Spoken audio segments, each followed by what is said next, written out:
Strong relationships are central to the learning process. We need to create learning environments which allow for strong long-term relationship.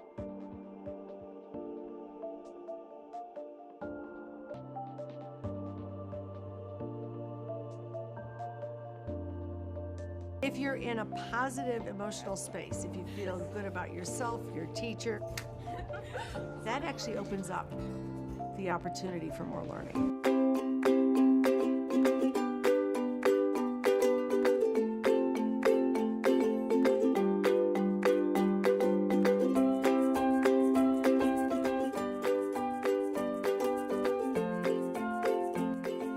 My name is Solace Emeka Aji. I'm from the Department of Graphic Design. I teach computer 3D, modeling and animation. I believe that relationship with students is very, very important, because if you don't have a relationship with your students, how do you relate with them? And for communication to take place, you need to build a relationship. Relationship with students is something cordial and very important, because you are managing people. And if the student is not interested in you, in your approach, in your presence, it's not likely to study the course at all. In the university, we have what we call free electives, and we have compulsory courses. Students may choose a free elective for a course if it is not compulsory, based on the relationship that you have with them. So it's a high priority to be nice with your students, make sure that they are comfortable with you in your classroom and even outside the classroom. Yes, everybody needs care. Who doesn't love to be cared for? Your students need to know that you care for them. And how do you care for your students? You listen to them. When you give assignments, they are human beings. Sometimes they have challenges. They come to see you. You sit down with them. I sit down with them. We talk about it. If I need to increase the submission time, I increase it. That is one way of letting them know that I care about them. Another way is to be firm. I don't always give in. I don't think your parents always give in to your whims and caprices. They make you know what is right and what is wrong through the care they give you. It is the same here. I let you know when to do what and when not to do what. And we have a good relationship.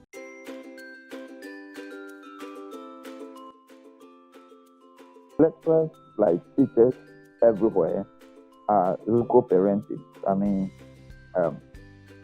substitutes of parents. They come to school, and you'll be surprised, or you may not even be surprised to know that some students don't have parents. They don't know where they come from. I mean, their background is very poor. Not poor in terms of finances, but they don't have any good relationships with their family, and they have a lot of psychological trauma. So it is important that let's build good interpersonal relationships with their students, so that the students can approach them and share their challenges. At Central University, we have what we call voluntary counselors, volunteer counselors, and I'm one of them. We are available for the students to approach us, so that we can share we can listen to them and guide them when they have challenges. So it is important to let the students have access to you. And that is why every university makes it mandatory that lecturers, apart from your lecturing hours, you should have contact hours within the week that students will approach you. As I introduced myself as an evangelist, we are also into prayer ministration. And a number of the challenges some of the students may be having may not just be academic, some are religious or spiritual. So it is important that we find a way also to help them, pray for them, guide them through the scriptures so that they can have the confidence to be successful in life. What I like about my favorite teacher is he being able to communicate with us freely, he motivating us, and he understanding us as we are students. We are normal human beings. and at times we could make mistakes, and so if we do that, he's able to correct us and he's able to lead us onto the right path. So what I like about my favorite teachers is based on their personality and how they talk to students when they come to class. You know, we have some teachers who are always strict, and as soon as they enter the class, the whole class becomes very quiet. What I like about my favorite lecturer is that she's considerate of the fact that all her students are different, and that we are not the same when it comes to understanding of whatever she teaches. So what I like about my favorite teachers they are so cool with us, and then they relate with us like they are our fathers. So it's more like a father and son relationship. In the house, our parents are our teachers. So when we get to school, our teachers are our parents. So in a nutshell, they train us and they bring us up. So what I like about them is the fact that if they are able to tell us our mistakes, correct us, and straighten us when we go wrong. You appreciate some people are extroverts, others are introverts. So the shy ones are also in your class. I remember one time we were doing class presentation and the group was supposed to present. The week before, one of the students came to me that he was coming to plead that he has joined the group with the work, but when it comes to presentation, you cannot stand in front of the class to present. I said so I encouraged her and I told her, you join your friends, just stand at the back. At the point you read only one paragraph and that is enough so that you build up. So when I'm teaching, maybe a large class, but I walk through the class, I put questions, I want people to talk, to hear them. So by so doing, so you look at those who are shy, sometimes you don't give them difficult questions. That will be an embarrassment to them. So give them a question that all things being equal, they should reason a little bit to answer. That will also help them to be confident that they have participated in the class. Sometimes you'll be teaching and somebody is listening somewhere, not paying attention. You should draw the person's attention that I've seen you are not paying attention. Please pay attention. Some people are shy in class because they haven't built that relationship with you. So what I try to do is to break the ice by building that relationship with you. So I make it a point, I come to class early, interact with students, talk about things, not necessarily what I'm teaching. So we talk about other stuff just to make them feel relaxed before lectures begin. Otherwise, I'll come to class and talk to the class. Do you understand? Yes. Meanwhile, they don't. every teacher should have a very healthy relationship with his or her students, so that anytime there is a misunderstanding or anytime the student does not understand anything the lecturer teaches, he or she would feel free to come and ask the lecturer. What teachers should know about working with students is that we are all not the same. We get what they teach differently, so they should have time when they are teaching students and when they are relating with us.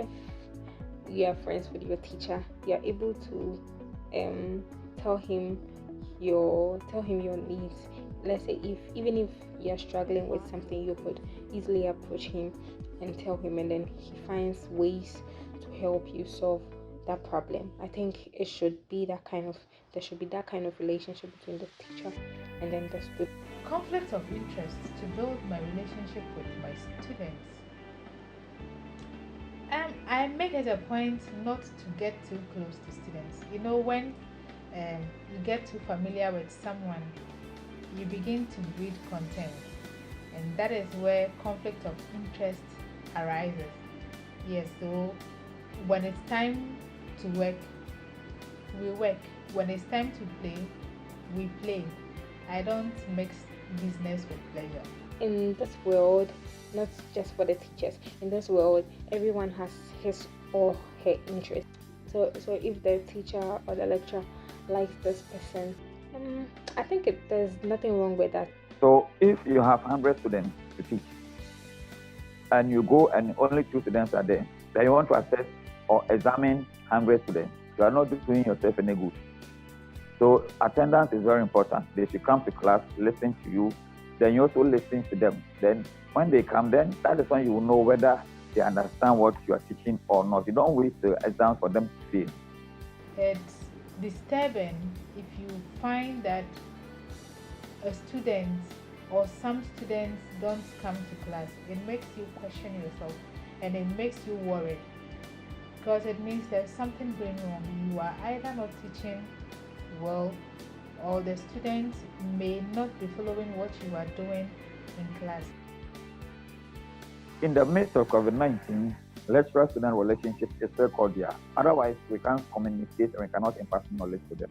Well, I think yes, because during this time, they get to chat with us on social media, and we relate with each other like we live as family. It's not just like I'm your teacher, I'm your student.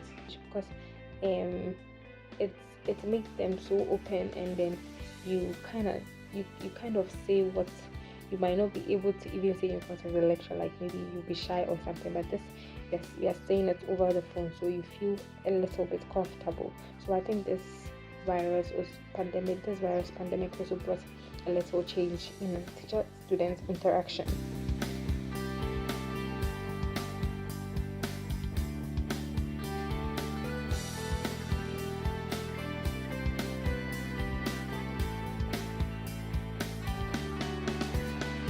Mechanisms such as the LMS, Learning and Management System, Zoom, where students can see the lecturer teaching.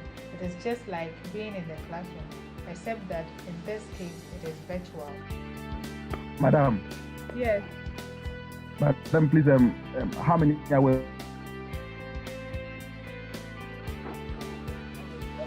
How many hours or minutes? Because our data is already finished. Oh. Yes, so that is true. Wow. We are left with 1 hour 30 minutes more to go. Hey!